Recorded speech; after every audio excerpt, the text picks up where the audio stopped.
Let's get underway. Today we're going to be speaking about the Mizbeach, the sacrificial altar in the Beis HaMikdash. Now, there was the Mikdash in the Beis HaMikdash, the Mizbeach was very different to the way it was in the Midbar. When the Jewish people were in the Midbar with the Mishkan, the Mizbeach was transportable. It was made out of acacia wood. It was a wooden box that was covered over with copper, and it was relatively small in size. It was hollow, and wherever they would camp, they would then fill it up with earth to fulfill the criteria of the Torah, Mizbach Adama Taseli, that the Mizbeach must be a Mizbeach of earth. However, when they built the Beis HaMikdash, both the first Beis HaMikdash and the second Beis HaMikdash, the Mizbeach was built of stone. And to fulfill the criteria of being a Mizbach Adama, being built on the earth, it was built on the solid bedrock. So whereas Har HaBayis in general was actually hollow underneath, it was built on top of archways, but the side of the Mizbeach was on the bedrock of the mountain itself. And the Mizbeach was made out of stone, and it was a towering structure. It stood close to 10 amos tall, approximately 5 meters tall, and at its base, at its widest dimensions, it was 32 amos by 32 amos, approximately 16 meters by 16 meters at the base. So it was a massive structure, and of course, the Kohen would ascend there to bring the korbanos, to offer the sacrifices on the fires, and they would climb up a kevesh, they would climb up the ramp.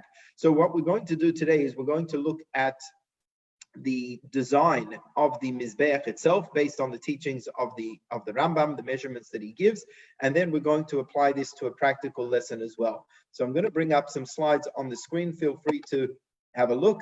Here we have a depiction of the Mizbeach, and as you can see at the front, we have the kevesh, we have the ramp, and the ramp goes up to the Mizbeach itself, and on the Mizbeach you'll see the various pyres of wood. Now the Mizbeach itself, as you could see from this diagram, was not all one layer. It was almost built in tiers, that there were various layers on the Mizbeach, each one with its own unique function. So if you have a look over here, this is not quite to scale, but as I said before, at the base of the Mizbeach, it was 32 amos square, 32 amos by 32 amos, 16 meters by 16 meters. And this level, as we're going to see, the total height of the Mizbeach was 10 amos tall, 58 tefachim. Those 10 amos comprised all of the levels. So let's start from the bottom up. So at the bottom, the Yesoid, this is the Yesoid, this is the base, the foundation of the Mizbeach, was 1 amma tall, but this amma was a 5 tefach amma. There are different types of amma measurements in Torah. There is a 5 tefach amma and there is a 6 tefach amma. And in the Mizbeach, there were both. Some of the amos of the height of the Mizbeach were of 6 tefachim each, and some of the amos were 5 tefachim. So the Yesoid went up 5 tefachim, it went up 1 amma, and then it went in 1 amma to create a ledge. And that ledge was referred to as the Yesoid. And when a sacrifice was done, the leftover blood, any leftover blood would be poured onto the Yesoid. In the Yesoid, there were 2 holes that would go down into the depths of the earth, and they would pour the blood, would run down there. So then the next level of the Mizbeach, which is the bulk of the Mizbeach, so after the Yesoid, the Mizbeach would go in, so it goes in 5 tefachim on each side, 2 amos in total, and therefore you would have now, the next block would be 30 amos and 2 tefachim wide. So that block would go up 5 amos, it would go up 30 tefachim, which is 5 amos, each one of 6 tefachim, and this would it would then go in 5 tefachim at the top on each side, which is 1 amma of 5 tefachim, and that level is called the soivev. Soivev literally means to surround, to go around, and as we're going to see, it's because that ledge was created, as you could see over here where I'm pointing with the arrow, that ledge that was created when the Mizbeach would go in is where the Kohanim would walk around when they went to apply the blood of the korbanos onto the side of the altar as required. The top box, so then the Mizbeach would go in again and give us a new measurement now for this next tier of the Mizbeach being 28 amos and 4 tefachim. It would then go up 3 amos tall. Each of these amos is 6 tefachim, so 3 amos of 6 tefachim is 18 tefachim tall. And that level was called the Makom HaMa'aracha. The Makom HaMa'aracha means the place of the pyres, the place of the fires, because on top of this is where the fires of the Mizbeach were kindled. And then we have the koronos, we have the horns of the Mizbeach. The Mizbeach was built with horns in each of the corners, so 4 horns on the top, and each of these were 6 tefachim They were 6 tvachim across. And then the next 6 tvachim in was on top of the Mizbeach itself. That was a pathway, it was a channel, a pathway that the Kohanim would walk around. And then the total area of the top where they would light the fires, therefore, was about 24 amas and 4 tvachim. The height of the horns was a 5 tefach amma. So this is basically the breakdown of the menorah. So at its base, you have of the Mishkan, you have the Yesoid, the foundation, where they would pour the leftover blood of the karbonos. Then you would have the soivev, and on top of that, that is where the kohenim would walk. That was an additional 5 amas. Then we had the 3 amas thickness of the makam maracha, where they would light the fires on the top. And at the top, we had the koronos, we had the horns.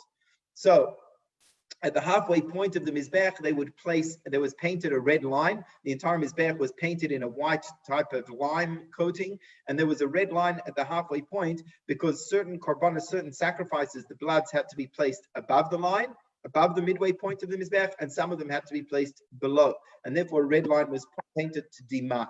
So, for those who work more visually from a bird's eye view, this is a bird's eye view of the Mizbeach. So as you can see to the left of your screen, you have the kevesh. This is the ramp. The ramp would ascend to the top of the to the very top of the Mizbeach, which is where you would have the fires and where the sacrifice would be brought.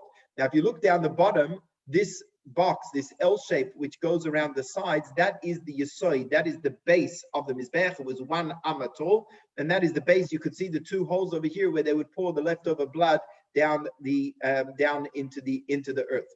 On top of that, you had the next block of the Mizbeach, which was the large block, which creates this ledge over here called the Soivev. That ledge is called the Soivev because it went around the Mizbeach, Saviv, and that is where the Kohen would walk when he placed the blood onto the Mizbeach. Then you have the very top where the fires were lit. You could see the 4 horns, the koronos, in each of the corners. And then you have this gray channel, that is where the Kohenim would walk. And then inside the middle, that is where the various fires were lit. So when the Kohen came to place the blood onto the Mizbeach, onto the sides, depending on the carbon, whether it was a carbon chatas or carbon oila. So he would have to place the blood on the sides of the Mizbeach, on the edges of the Mizbeach. So on the various corners of the Mizbeach. So to get there, the major ramp, the major kevesh would go up to the very top of the Mizbeach.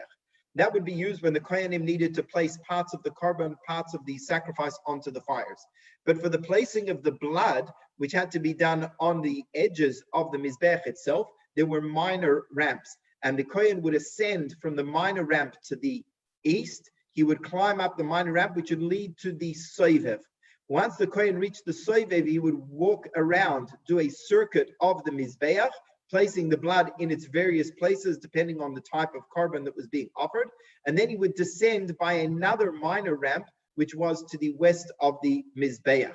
So he would go up the minor ramp, he would do a counterclockwise circle around the Mizbeach as he placed the blood, and then he would descend down the minor ramp on the other side. Okay, so this is just how the Mizbeach was built. The Mizbeach had to be built out of solid stone, and therefore they built wooden frames in which they would fill with rocks and with cement, and then they would fill up the next level. They build another frame around that and fill that up with rocks and cement, and so too with the next level. They would take away, obviously, the wooden frames afterwards. And once the Mizbeach was constructed in that way, as we mentioned before, it was covered in a layer of lime, so it had a nice white color. So that's the view from the west. You could see the minor ramp descending from the Mizbeach. So that's just an overview of the layout of the Mizbeach. So what I'd like to discuss is how the Kohen would place the blood onto the Mizbeach. And now that we've discussed the various levels of the Mizbeach, this should be a little bit more clear. So every morning before davening, we say the karbonos. The karbonos are a collection of either verses from the Torah or Mishnayos, teachings of Mishna about the various sacrifices, because of course our prayers, our tefillahs nowadays replace the karbonos. So we say a section of Mishnayos from the tractate of Zvachim. Zvachim means offerings, it means sacrifices. And they talk about the various karbonos and how the bloods were applied. So we're going to go back to our slide where I have a copy of the Mishnah that we're going to base our discussion on. So this is the Mishnah from the 3rd chapter of Masechta Zvachim, and the Mishnah says as follows: Chatois hatzibur vayachid, a chatos offering, a sin offering that was either brought on behalf of the community or an individual who had sinned, and then it lists Elohen chatois hatzibur. What are the communal chatois? What are the communal sacrifice offerings of a chatos, of a sin offering? They are the seirei Rosh Chodashim, the goats that were offered on Rosh Chodesh, v'shomoi ados, and the goats that were offered on the Yom Tovim. They were sin offerings. They were atonements for various things. Shchitasim v'tzofin, as with all of the most holy sacrifices, they were shechted. They were slaughtered in the north of the courtyard of the Azara. The kibudaman b'chlisharis, their blood had to be caught from the neck in a klisharis, in a sanctified temple vessel. But tzofin also needed to be done on the north. V'daman ta'un arba matanis al arba karanis, and when the Kohen would apply the blood of this sacrifice onto the Mizbeach, it needed to be placed onto each of the four corners of the Mizbeach. So the corner starting at the southeast, as we'll see as he moves around. So how would this blood be done? The Mishnah says, Kate said, how was this? Allah bekevesh, the Kohen would go up the minor ramp, and he would turn to the soivev, that ledge that goes around just below the midway point of the, just above the midway point of the Mizbeach. So he would come up the ramp, which was on the west side, and he would come to the south. The east side. He would come to the Keren Dromis Mizrachis. He would come to the southeast corner first, and that's where he would place the first dab of blood from the sacrifice. He would then continue to walk around counterclockwise, Mizrachis Tzofonis, and he would reach the northeast corner. He would then walk around further and reach Tzofonis Ma'aravis, the northwest corner. And finally, Ma'aravis Dromis, he would come to the southwest corner, which was the last corner, before descending down that other minor ramp on the west side, and he would then pour the Shairei Adam, the leftover blood would be poured onto the Yesod, onto the base of the Mizbeach. So again, if we go back to the previous view that we had of the top of the Mizbeach, from the top down, so he would come up over here, Allah Bekevesh, he would go up the ramp, and turn onto the soivev. He would first come to the Keren Mizrachis Dromis Mizrachis to the southeast. He would then walk around to the northeast corner. He would then walk around to the northwest corner, and then finally to the southwest corner before descending and putting the leftover blood on the side of the Mizbeach. So, what does this mean in a deeper sense? What is the lesson for us? As we say that Unashama Parim Svasenu, that our prayers replace the sacrifices, and of course the Beis Hamikdash in general and the sacrifices specifically, they are all metaphors for our own personal avodas Hashem. So there is a beautiful explanation from the Alter Rebbe which explains this Mishna that we've just studied, and Maimer from the Alter Rebbe, which explains each part of this Mishnah, how it applies in a spiritual sense. And we know that the Mizbeach represents the service of Hashem, because that's where one brought the sacrifices. And the idea of climbing up is the idea of ascending and going up in Kedusha, going up in holiness. So the Mishnah says, Allah Bekevesh, that he would go up on the ramp. And then, Upana L'Soivev, he would turn to the Soivev. So what does it mean that he would go up the ramp? So the going up the ramp represents rising above the earth. It's lifting ourselves up above earthly, worldly, material things, and we reach a level of spirituality, we reach a level of holiness above worldly materialism. And then when a person reaches this level, when a person lifts themselves up, they turn around, they look around and reflect on what is happening around them, what is most meaningful in life, and how they can further grow and develop their spiritual side. And the Mishnah says they come to the first corner that they come to is the Dromis Mizrachis, to the southeast corner. So what is the idea of the southeast corner? So because Eretz Yisrael is towards the north, is in the northern hemisphere, so the south represents warmth, because the further north you go, the more cold it would get, whereas the south represents the idea of warmth. Mizrachis comes from the word zoireach, which means to shine, to the sun shining. So Dromis Mizrachis is the idea of spiritual warmth and spiritual illuminations. Dromis is warmth, the south, and Mizrachis, the idea of zricha, zoireach, to shine, is spiritual illumination. So when a person lifts themselves up off the ground from physicality, they turn and look around, they come to a level of Dromis Mizrachis, becoming more spiritually warm and more spiritually illuminated. Then when they continue walking around the Mizbeach, the next corner that you come to is Mizrachis Tzofonis, the northeast corner. We've explained the east means to illuminate, Mizrahi, and Tzafon the north, is the source of negativity and evil. The Yetzer Hara, one of the names that the Yetzer Hara is identified by is Tzafoni. Tzafoni can mean hidden, but it's also connected to the north, as indeed it says in the pasuk, Min hatzafon tipasach hara'a, that evil comes from the north. So the point is that when we lift ourselves up and we're filled with the spiritual warmth represented by the southwest corner, we can then bring that light even to the tzafoni. We're able to illuminate even our animal soul, which is the idea of the tzafon in the north, that we are able to refine our animalistic soul as well and illuminate it with a godly light. And then that leads us to the next corner, which is Tzvonis Maravis. The Tzvonis, again, the north, we said, represents the refining of our animalistic soul. And Maravis, west, comes from the word Arev, which means to be sweet or pleasing.